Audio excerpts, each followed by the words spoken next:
An entertaining, hard-fought game once again in Guadalajara. Colombia beating DR Congo by 1-0. The fullback Daniel Muñoz continuing his brilliant start to the World Cup with another goal, proved to be the winner, and Colombia now top the group and only need a draw against Portugal to come out as winners from Group K. You can see confirmation of them topping the group on 6 points here right now with a +3 goal difference. So Portugal do have a better goal difference, but they are a couple of points behind with a win and a draw. DR Congo still on that point that they got from the Portugal game on 1 point. Uzbekistan, they are down there in 4th on 0 points.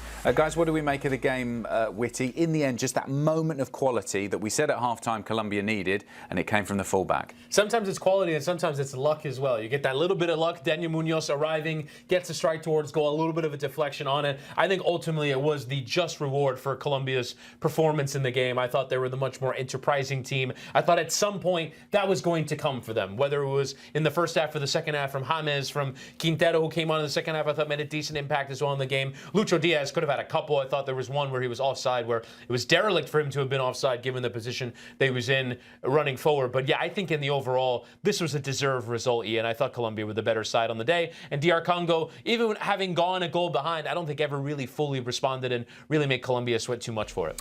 Yeah, it's only the second time ever that Colombia have won their first 2 group games in a World Cup, which is important to recognise. They did it in 2014, obviously. They got off to a terrific start there, and they relied heavily on their superstars in doing so. They didn't have to be at their very best, even in the second game, to be able to make it a second victory.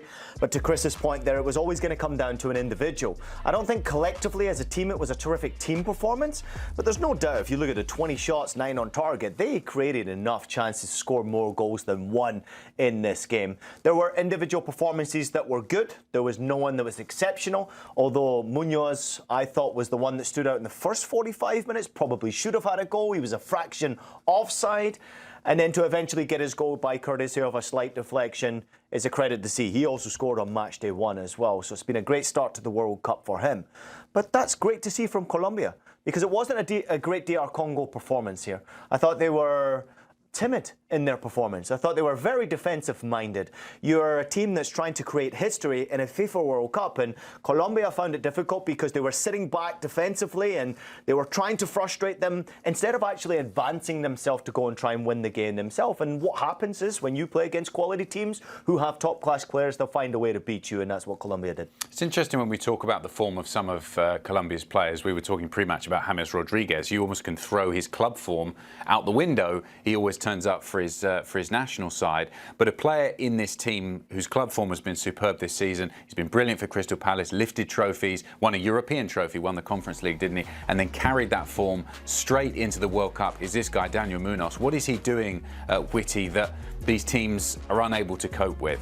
I'll credit my brother for this joke. We were texting about this game, and he calls him, instead of the right back, the right striker. Because he really is a player who just bombs forward. He gets into such good attacking positions for Colombia. And I think for Palace as well, because they play in that wing-back setup, it's, 3-4-2-1, a 3-4-1-2, whatever you want to call it. It's a perfect setup for him just to get forward. And he has this volume and this ability to get into good positions and not look uncomfortable when he has ventured forward and gotten into those sorts of areas. So, yeah, that is one of those moments for him where you carry probably the best season of your club career. You win a European trophy, having just won an FA Cup as well, carry it into a World Cup and really make it stick. Honestly, one of the things that is almost disappointing in sort of researching his history and his background is he's 30 years old. Because otherwise you'd make him a big-time shout to be one of those players that gets a big European move. You don't often see that happen for players in their 30s. Not to say that he's ancient or anything, but it is one of those things where it generally doesn't happen for you. But he has absolutely announced himself on a big stage in the last 18 months, 24 months, and he is well deserving of the credit that he's going to get in this game. He looks to me, Ian, and you probably played with players like this during your career, he plays as a right wing back, but you feel like he's got enough in his locker to be able to play almost any position on the pitch. You know what, Adam? I think it's changed from my time. fullbacks were fullbacks in my generation. They weren't necessarily wingers, you know. Now, there was the odd player, the Roberto Carloses of this world, to basically put themselves in more advanced positions. But it's not a fullback anymore. It's like a goalkeeper, where that position's changed. You've got to be much better with your feet. A fullback now, you essentially need to be good on 1v1s. You need to be incredibly good when it comes to crossing, and you also have to at times try to get on the end of crosses.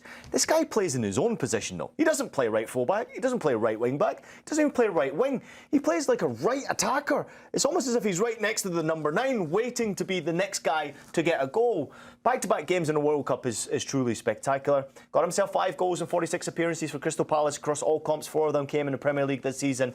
He's been excellent. Wonderful to watch. And I'm like, Chris, I look at this guy play, and he plays like a 22-year-old. How fast he just bombs forward without even thinking what I've got to do defensively. He's gone. And I love that. That's creative. But I want to see also his teammates play to that standard too. There were a few performers that I expected more from today in a Colombia jersey that didn't really stand up and didn't really grab my attention enough. I wanted to see more from James Rodríguez, even though he did have a good number of chances created. I want to see more from him. I want to see more from Lucho Diaz. Suarez, I thought, looked out of place and many times in this game.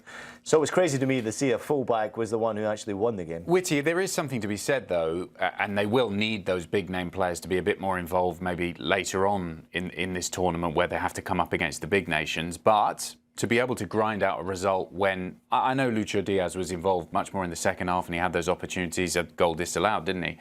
But where you can still get the result that you need without having to rely too heavily on those star players. Yeah, it's one of those things we talk about in terms of at a World Cup. You want to build up.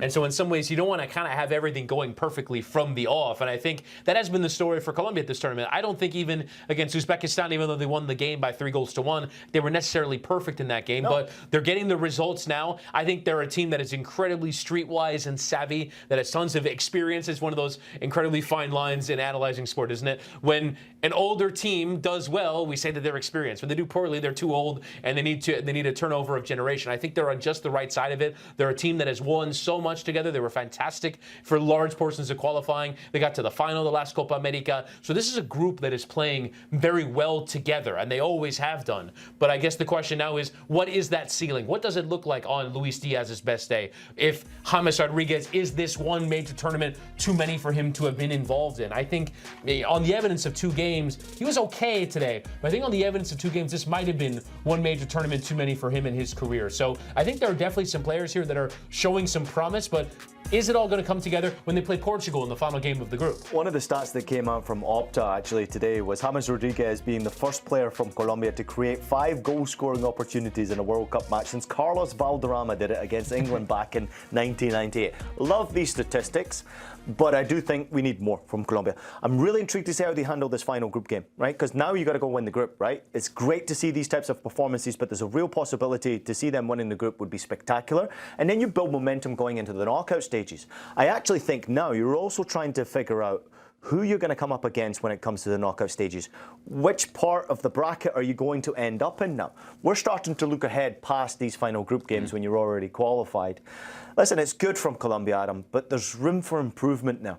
And you're coming up against stiffer opposition. That includes match day 3. It would be Croatia. If it stays as it is, it would be Croatia in the first knockout round. It could be a lot of teams. It could be Ghana as well. Those are really the only 2 teams for them. If they win, so basically it comes down to Croatia-Ghana on the final day. If Croatia win that game, they would finish second, potentially even first. Yeah. And then Ghana would finish third. So you'd probably rather play Ghana than Croatia, I would say, at this point. I don't know.